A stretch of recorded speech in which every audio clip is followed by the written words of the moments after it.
Most renters know the specific frustration of an upstairs neighbor who never seems to sit down.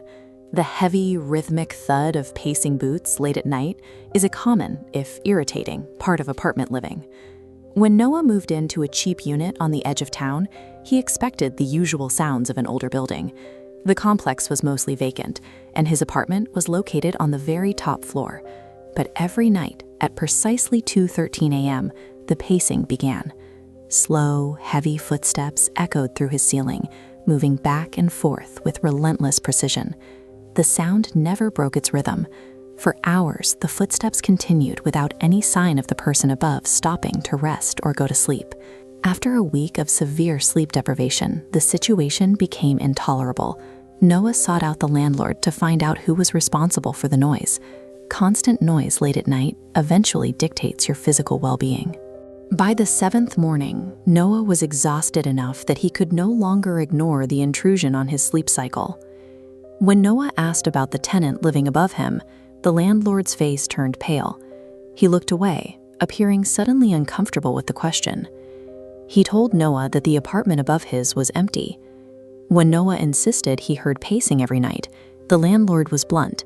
"There is no apartment above yours." The claim made no sense to Noah. He was looking at a physical ceiling in his room, which logically meant there was a structure and a floor existing directly above it.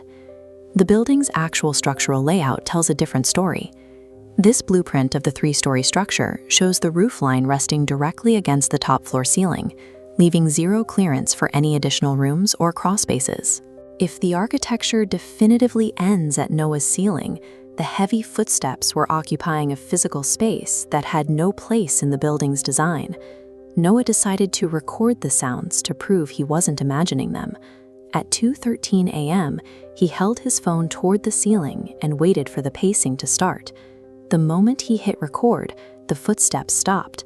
The silence that followed was heavy and immediate, suggesting the entity above was aware of the observation. 3 distinct, deliberate knocks then struck the ceiling directly in response to the recording. When he played the audio back, the pacing was missing entirely. Instead, the recording captured a localized whisper repeating the same sentence over and over. "He's listening now." The captured audio proved the phenomenon was an active, hostile entity capable of surveilling the person in the room below. Looking for an explanation, Noah searched through the city's historical zoning and property records for his address. The records show that 30 years ago, the building was a 4-story structure.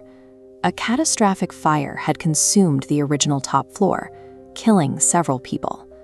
The deaths were concentrated in apartment 407, the unit that was once located directly above Noah's bed. Following the fire, the city mandated the permanent removal of the 4th floor during reconstruction, effectively erasing it from the modern blueprints. This created a phantom floor, a space legally and structurally removed from reality that retains the traumatic imprint of its destruction. Noah was sleeping directly beneath an amputated, suspended graveyard, trapped in a temporal loop of its final moments. The next night at 2:13 a.m., the anomaly moved. The footsteps were no longer coming from the ceiling. They were in the hallway outside Noah's front door. A voice whispered, "Can you hear us?" through the wood. The boundary between the phantom architecture and the physical hallway was beginning to dissolve.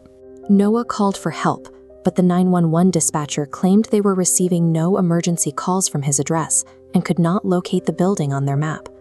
The power in the apartment suddenly failed. In the dark, Noah heard dozens of frantic footsteps running through the hallway toward his door. Scratching sounds tore at the door, while the handle began turning autonomously, signaling an imminent breach from the hallway. A loud crash shook the room as the plaster ceiling split wide open, showering Noah's bed with debris. The barrier between the historical fire and the current reality had collapsed, forcing physical contact with the phantom floor. Looking up through the gap, Noah saw the charred ruins of apartment 407. Dozens of black shadows stood motionless inside, watching him from the ruins. Noah left before sunrise and never returned. Months later, a new tenant posted online about hearing footsteps at 2:13 a.m. from an apartment that officially no longer exists. A city can demolish a burned structure and erase a floor from its records, but some tragedies cannot be evicted.